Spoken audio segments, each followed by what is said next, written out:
Canada and Britain had significant trade relations that date back all the way from the 16th century. Canada has strong ties with the United Kingdom because we were once under the British Empire. In the past, Britain and its colonies would trade many goods and services due to the continental blockade, which will be further discussed in this video. As of now, Britain is Canada's most vital trading partner in Europe and fifth globally.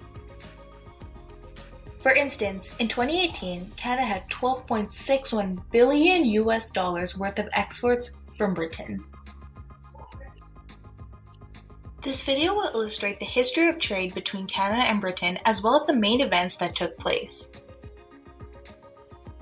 This timeline showcases the various historical trade events that took place between Canada and Britain. In 1651, the Navigation Act was passed. In 1794, the Corn Law was introduced.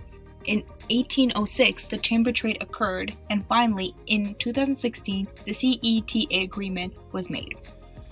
The Navigation Act began in 1651 after the English Civil War that took place from 1642 to 1651.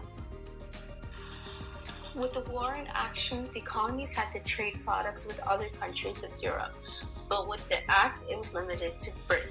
This meant that the colonies were only allowed to exchange goods with Britain. However, the only products that were exported were sugar products and tobacco.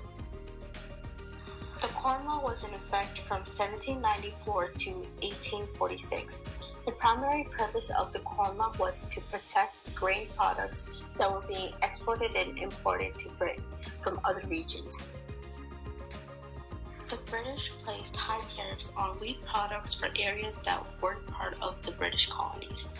For instance, colonies such as Upper and Lower Canada were charged less when importing wheat products. In the year 1846, Britain had withdrawn from their corn laws. The main reason for this was because people were upset with food prices being remarkably expensive and were part of a campaign for pushing free trade.